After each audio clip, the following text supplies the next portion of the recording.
आपके साथ साथ CFO साहब भी थे, अब वो नहीं है, आप सिर्फ आपसे बात हो रही है। तो पहला सवाल तो यही कि क्यों छोड़ दिया उन्होंने, ऐसा क्या हुआ जो इस पूरा टर्न अराउंड में ऑब्वियसली आपका भी बड़ा हाथ रहा है, उनका भी बड़ा हाथ था, वो छोड़ के चले गए? Good morning, Anuj. Himanshu has been a great colleague. You know it. He has been part of integral part of our journey, growth journey. But then, at leadership level, the transition is very natural. So that keeps happening. So there is nothing special about it. So and company would move forward, and he would move forward. Identify कर रखा है क्या नया CFO, मतलब internally होगा या फिर बाहर से कोई आएंगे? No, बाहर से आएंगे. So the search is already in position. So as we mentioned in our release yesterday, also it's in advanced stage. Okay, बाहर से आएंगे। अच्छा, एक और चीज़ चलसानी जी, जो आपको ऑब्वियसली आई एम श्योर आपसे सवाल पहले ही पूछा गया होगा, लेकिन मेरा पूछना बनता है क्योंकि पिछले क्वार्टर के नंबर्स अच्छे आए, हमारी बात हुई, कंपनी ने गाइडेंस बढ़ाई, उसके तुरंत बाद ब्लॉक डील हुई, प्रमोटर्स ने स्टॉक बेचा, और एक स्ट्रॉन्ग गाइडेंस देने के बाद वो मार्केट को थोड़ा कहीं मन में खट्टापन आया। वो ऐसा क्यों हुआ? मतलब वो टाइमिंग जो थी उसकी, वो उस टाइम पर क्यों हुई ब्लॉक डील की? ऐसा कुछ टाइमिंग का इशू नहीं है अनुज. They obviously, we all know that promoters never encashed any stake in the entire the history of the Suzlon. It was one of those the cash requirement of the promoters.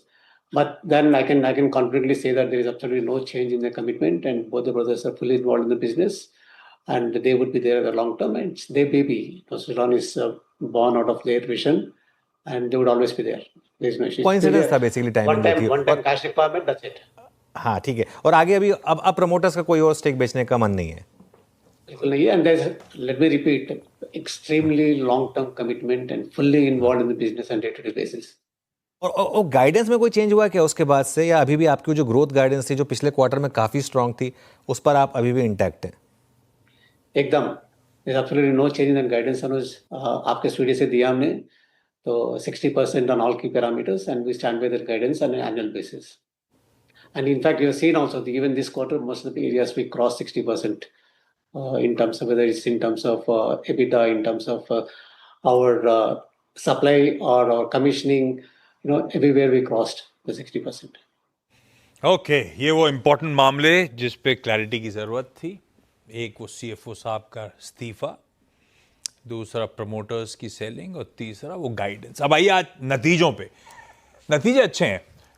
साल दर साल आय में 55% का जम था, EBITDA उसके सामने 62% बढ़ा, तो मार्जिन्स एक्सपैंड करते हुए नजर आए। चलसानी सर, है तो अपनी स्वेलिंग ऑर्डर बुक, तो बेसिकली एग्जीक्यूशन इस बार इंप्रूव हुआ, वही पर्कुलेट होकर फाइनेंशियल्स इंप्रूव करता हुआ नजर आया? बिल्कुल, क्वार्टर बाय क्वार्टर आप यही देखेंगे कि हमारा एग्जीक्यूशन बढ़ते जाएगा और ऑर्डर बुक भी बढ़ते जाएगा। तो अगर आप देखेंगे तो पिछले 9-10 क्वार्टर में हमारा ओपनिंग ऑर्डर बुक से क्लोजिंग ऑर्डर बुक ज़्यादा रहा है, in spite of the fact that quarter to quarter we have been supplying more.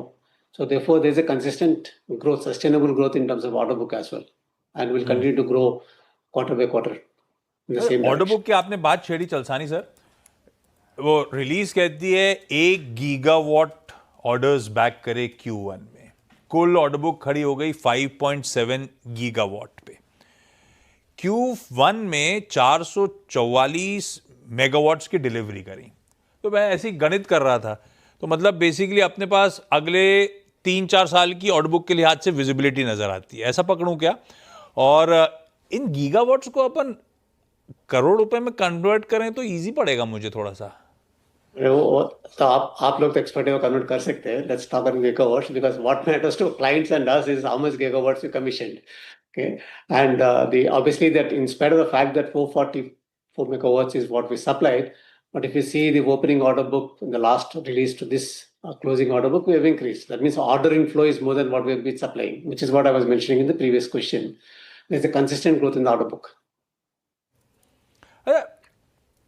Capacities उसी रिलीज में मेंशन था 4500 मेगावाट्स की हैं अपने पास, सुजलॉन के पास annual.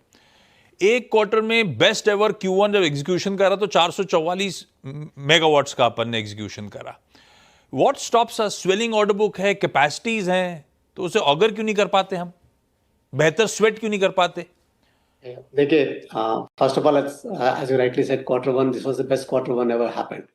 It is not, I mentioned this earlier, पहले फिर से बोलूंगा, manufacturing is not a constraint. As you rightly said, अगर 4.5 गीगावाट से हम 4.5 नहीं तो 4 गीगावाट तक आराम से सप्लाई कर सकते हैं.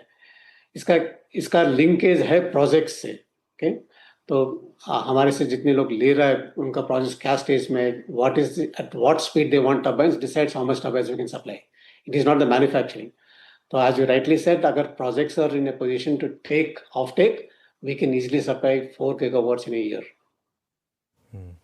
अच्छा, अब ये जो आपके ऑर्डर्स की बात हो रही है, इसमें गवर्नमेंट ऑर्डरिंग कितनी है, प्राइवेट सेक्टर से कितनी है? आई एम श्योर आप एक्सपोर्ट्स में भी, जब पिछली बार बात हुई थी तो एक्सपोर्ट्स की भी बात हो रही